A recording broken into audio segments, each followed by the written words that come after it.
નમસ્કાર, સ્વાગત છે આપનું બુલેટિનમાં। હું છું આપની સાથે જશ। મહત્વના સમાચાર। અમદાવાદ સહિત 18 જિલ્લા માટે 3 કલાક માટે સાંજના 7 વાગ્યા સુધી અતિ ભારે વરસાદનું રેડ એલર્ટ। વાવ, થરાદ, બનાસકાંઠા, પાટણ અને મહેસાણા માટે રેડ એલર્ટ। અમદાવાદ, સુરેન્દ્રનગર અને ભાવનગર, બોટાદ માટે પણ રેડ એલર્ટ। ખેડા, આણંદ, વડોદરા અને ભરૂચ માટે પણ રેડ એલર્ટ આપવામાં આવ્યું છે। આ સાથે નર્મદા, તાપી, સુરત, નવસારી અને ડાંગમાં પણ રેડ એલર્ટ જાહેર। વલસાડ, દમણ, દાદરાનગર હવેલી માટે પણ રેડ એલર્ટ આપવામાં આવ્યું છે। સાંજના 7 વાગ્યા સુધી 13 જિલ્લા માટે ઓરેન્જ એલર્ટ આપવામાં આવ્યું છે। આ સાથે કચ્છ, મોરબી, રાજકોટ અને જૂનાગઢ માટે પણ ઓરેન્જ એલર્ટ આપવામાં આવ્યું છે। ગીર સોમનાથ, અમરેલી જિલ્લા માટે પણ રેડ એલર્ટ।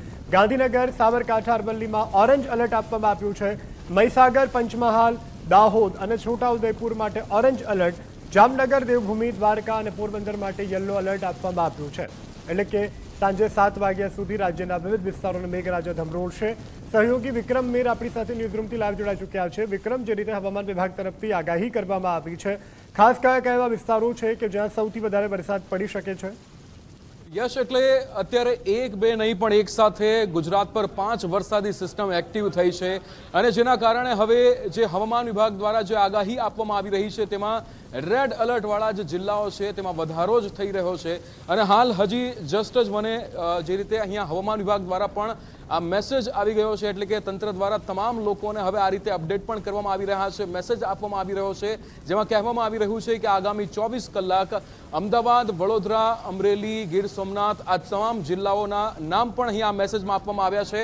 એટલે કે આ તમામ જગ્યાઓ પર અત્યારે રેડ એલર્ટ આપવામાં આવ્યું છે અને લોકોને સાવચેત રહેવા માટે આગાહી જે રીતે લોકોને કહેવામાં આવી રહ્યું છે, લોકોને સાવચેત રહેવા માટે કહેવામાં આવી રહ્યું છે। પણ આપણે હવે વિંડીના માધ્યમથી સમજીએ કે આગામી જે અમુક કલાકો છે, એટલે કે સાંજના 7 વાગ્યા બાદ જે અલગ અલગ જિલ્લાઓની અંદર રેડ એલર્ટ આપવામાં આવ્યું છે। સૌથી પહેલા આપણે અહીંયા ગુજરાતના દક્ષિણ ગુજરાતને જો આપણે ઝૂમ કરીએ તો સૌથી વધારે સુરત, નવસારી, વલસાડ અને વાપી આ ચારેય જિલ્લાઓની જો વાત કરીએ તો અહીંયા આપ જોઈ શકો છો કે આ જે એક આખો સિસ્ટમનો જે મોટો અહીંયા જે આપણે જોઈ શકીએ છીએ એરિયા બની રહ્યો છે, આ સિસ્ટમનો એરિયા કે જેમાં અત્યારે 4 જિલ્લાઓને આવરી લીધા છે। સિસ્ટમમાં ભારે વરસાદની આગાહી છે।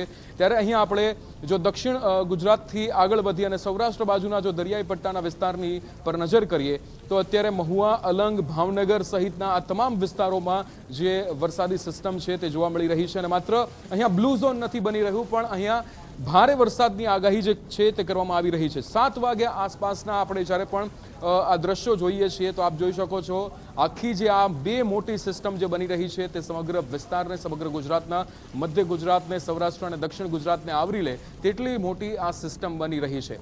આપ જોઈ શકો છો અહીંયા અમદાવાદ, નડિયાદ, વડોદરા આ તમામ એવા જિલ્લાઓ, શહેરો છે કે જેને વરસાદી સિસ્ટમ આવરી લે 7 વાગ્યા આસપાસ તે આપણે જોઈ શકીએ છીએ। અને ન માત્ર વિંડીના માધ્યમથી આપણે એ જોઈ જ રહ્યા છીએ કે વિંડીમાં જે રીતે અત્યારે આ તમામ જિલ્લાઓ જે છે તે અસરગ્રસ્ત હોય, અહીંયા તમામ જગ્યાઓ પર વરસાદ ભારે પડે તેવી આગાહી કરવામાં આવી છે। પણ અહીંયા આપણે નાવકાશ પર પણ નજર કરીએ તો આપ જોઈ શકો છો મધ્ય ગુજરાત, ઉત્તર ગુજરાતમાં પણ, દક્ષિણ ગુજરાતમાં પણ અહીંયા તમામ આ જિલ્લાઓ છે, સાથે જ ભાવનગર આસપાસના શહેરો પણ છે કે જેને અહીંયા રેડ એલર્ટ આપી દેવામાં આવ્યું છે। આપ જોઈ શકો છો આ રેડ એલર્ટનો જે વિસ્તાર છે એ ધીરે ધીરે 4 વાગ્યા આસપાસ જ્યારે 14 જિલ્લાઓ હતા ત્યારે હવે જિલ્લાઓમાં વધારો કરવામાં આવ્યો છે। ધીરે ધીરે આ સિસ્ટમ જેમ જેમ આગળ વધી રહી છે ગુજરાત તરફ, મધ્ય ગુજરાત તરફ, તેમ તેમ હવે વધારે જિલ્લાઓને રેડ એલર્ટ આપવામાં આવ્યું છે। અને સૌથી ચોંકાવનારી આ ઇમેજ છે, આ ઇમેજ પર આપ નજર કરો, આ સેટેલાઇટ ઇમેજ છે અને આ સેટેલાઇટ ઇમેજમાં આપ જોઈ શકો છો આ ભારતનો નકશો છે અને તમામ જગ્યાઓ પર અત્યારે ક્લીન જોવા મળી રહ્યું છે।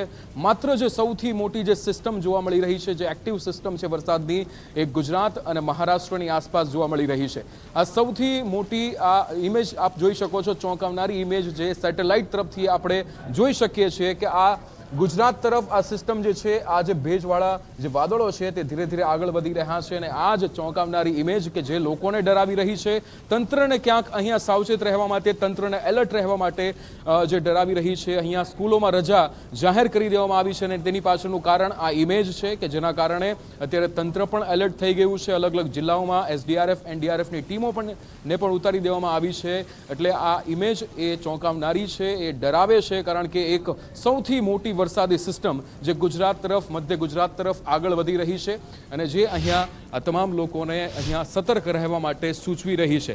લોકોને પણ અહીંયા એવી સલાહ આપવામાં આવી રહી છે કે 7 વાગ્યા બાદ જો તમારે જરૂરી કામ હોય તો જ બહાર નીકળજો, ઘરમાં રહેવાની સલાહ આપવામાં આવી રહી છે.